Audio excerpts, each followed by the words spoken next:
Sir ଖାଲି ଛେନାପୋଡ଼ କ'ଣ ଦେଖୁଛନ୍ତି? ଆପଣ ନିଜେ ଟିକେ ଖାଆନ୍ତୁ, ଆମକୁ ଟିକେ ଖାଇବାକୁ ଦିଅନ୍ତୁ। ରୁହ ମା ଆଗ ଷ୍ଟୋରି ଜାଣିଛ ନା ଖାଲି ଖାଇବି ହଁ ହଁ ହଁ ହଁ ହେଲ। ଶୁଣ ଦେଖ ଗୋଟେ ଷ୍ଟୋରି ମୁଁ କହୁଛି କେମିତି ଛେନାପୋଡ଼ ବନେଇବା। ନାଇଁ ନାଇଁ ମୁଁ ବନେଇବା ଶିଖେଇବିନି, କେବଳ ଷ୍ଟୋରି କହିବି। ଆମର ନୟାଗଡ଼ର ଜଣେ ମିଠା ଦୋକାନୀ ସୁଦର୍ଶନ ସାହୁ ହଠାତ୍ ଦିନେ ତାଙ୍କ ଦୋକାନ ବନ୍ଦ କରୁଥାନ୍ତି। ଦେଖାଗଲା କି କିଛି ଛେନା ତାଙ୍କର ବଳି ଯାଇଛି।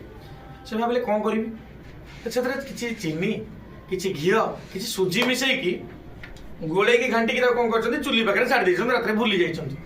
ଯେତେବେଳେ ରାତିରେ ଭୁଲିଗଲେ ସକାଳୁ ଉଠିଲା ବେଳକୁ ବାସ୍ନା ମହକି ଯାଉଛି ଚାରିଆଡ଼େ। ସକାଳୁ ତାକୁ ଦେଖୁଛନ୍ତି ଗୋଟେ ନୂଆ ମିଠା ତିଆରି ହେଇକି ଥୁଆ ହେଇଛି, ସେ ହେଉଛି ଛେନାପୋଡ଼। ଆଉ ତାଙ୍କରି ଜନ୍ମଦିନକୁ, ସୁଦର୍ଶନ ସାହୁଙ୍କ ଜନ୍ମଦିନକୁ ଆମେ ଅବଜର୍ଭ କରନ୍ତି ଏପ୍ରିଲ 11ରେ ଛେନାପୋଡ଼ ଦିବସ ହିସାବରେ। ଜାଣିଲ କ'ଣ ଷ୍ଟୋରି? ସାର୍ ତାହେଲେ ଆଜି ଅଫିସକୁ ଛେନାପୋଡ଼ ଆସିବ ତ?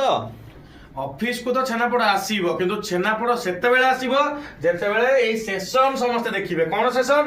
ଦୁଇଟା ବେଳେ ଇଂଲିଶର final revision, RIMN mains exam ହଉ କିମ୍ବା ଫରେଷ୍ଟର ଏକ୍ଜାମ ହଉ, ଏଇ ଇଂଲିଶ ମାରାଥନ ଦେଖିଲା ପରେ ତମର ଇଂଲିଶରେ ଡାଉଟ ଆଉ ରହିବନି। ଏକ୍ଜାମରେ ନିହାତି ଡାଇରେକ୍ଟ କ୍ୱେଶ୍ଚନ ଆସିବ ଏଥିରୁ।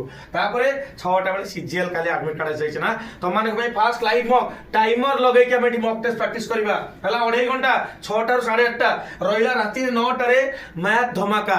ଯେତେ ପରୀକ୍ଷା ଅଛି ସମସ୍ତଙ୍କ ପାଇଁ ହେଲ୍ପଫୁଲ ହବ। ତ ଏଇଟା ହେଲା ଛେନାପୋଡ଼ ଭଳିଆ ଛେନା ମିଶିଥିବା ସେସନ। କିଛି ନିହାତି ଅପେକ୍ଷା ରହିବ, ଆପଣମାନେ ଆସିବେ। କ'ଣ ସାର୍ ସେସନ ଦେଖିବେ ତ? ସେସନ ନ ଦେଖିଲେ ମିଠା ନାହିଁ। ଆଜି ଦେଖିବେ ନା ନାହିଁ? ନିହାତି। କମେଣ୍ଟ ସେକ୍ସନରେ କହିବେ, ଯେଉଁମାନେ ଦେଖୁଛନ୍ତି କ୍ଲାସ୍ କମେଣ୍ଟ ସେକ୍ସନରେ କହିବେ ଆପଣ ସେସନ ଦେଖିବେ ନା ନାହିଁ। ନମସ୍କାର।